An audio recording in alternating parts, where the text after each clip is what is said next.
The film is about the ability to choose one's life. It's the real meaning of the film.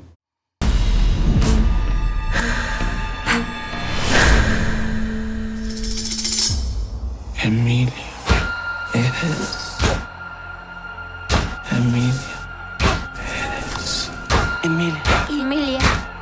Perez. Emilia. Emilia.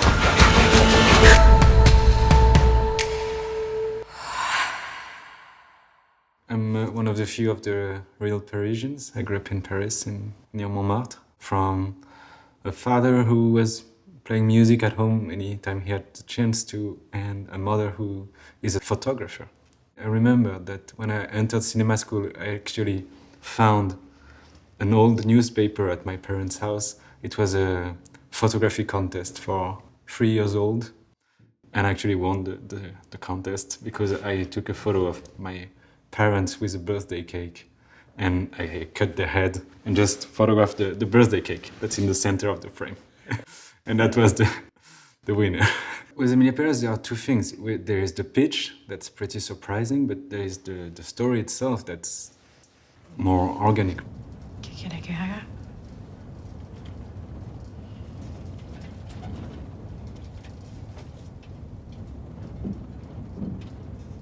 Quiero ser una mujer. We knew we wanted to be a bit somewhere else than in reality. Suddenly on a certain line that an actress would say, the world, the sun, the sky, everything should be able to switch off. ¿Eres tú? Mingo. And you just have two faces in the dark. We just completely switched off the whole set. Te sentirás tan cómoda. ¡Tonta! ¡Que nunca te fugarás! ¡Bienvenida! ¡Bienvenida! Obedecí a mi muerto en Suiza. Yo cuidé a los niños. ¡Basta!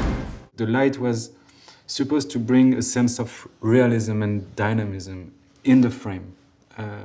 Also, in order for the story not to be too realistic. We lit this first act almost only with practicals. At night, in the market, Zoe is lit with those little light bulbs we imported from Mexico.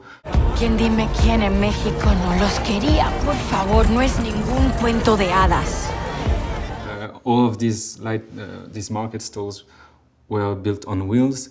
They had an onboard battery, a Bluetooth receiver, and as soon as a light was going on the back of the camera, it was switching off and back again on. ¿De justicia que se compra? Con veredictos pagados que engordan periódicos, cuellos cortados al lado derecho, las chicas bonitas al lado izquierdo y el morbo corriendo en las calles. Con veredictos pagados, cuellos cortados. That was the first act of the film. Then there is the natural light that arrives, the sun, as Emilia reveals herself. And the movie ends in another kind of night, more matte, without any highlights. It's just the light from the moon. There is this scene from the fundraising gala. We knew that lighting-wise that she would take control of the film. She was able suddenly to point this very strong light that's on her to the people she was talking about. Lo sabe. El que perdió su mano, sé muy puntual si eres corrupta.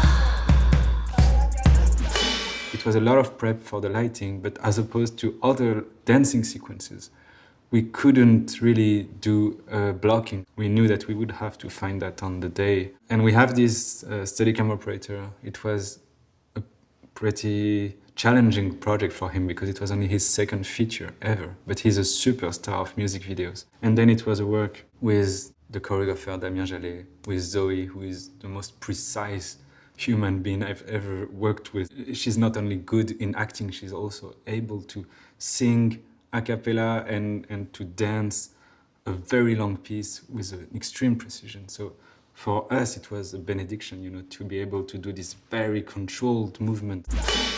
Miren al querido Gabriel Mendoza con su nueva mujer, su nueva esposa. Muy joven, muy rubia. ¡Rubia! Habla, esta gente habla, pero ahora lo van a fallar, a fallar, a fallar. Habla, esta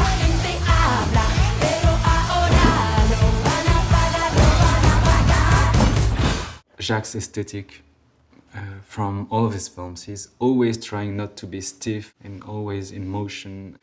So I call that an aesthetic of movement. It's always moving, and the result, strangely, is that a very photographical result, the memory you have on the film.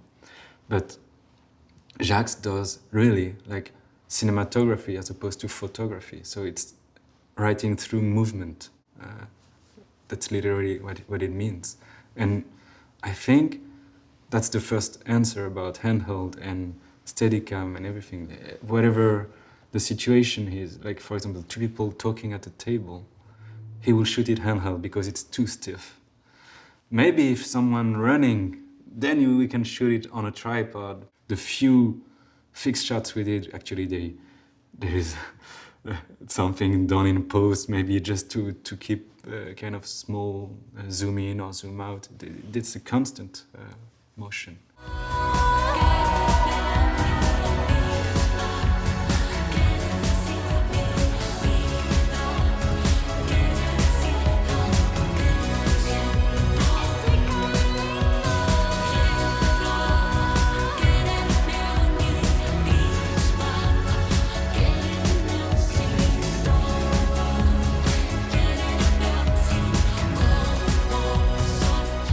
The operatic look from the film comes from the choice of the studio, basically, and not making it too realistic to keep an element of poetry or stage in it. But it was just like on a tightrope. We used a lot of blue screens on the film. There are more than 400 shots that have a blue screen somewhere. Is it behind a window, or is it a set extension, or is it like the car shots riding in the desert, full 3D?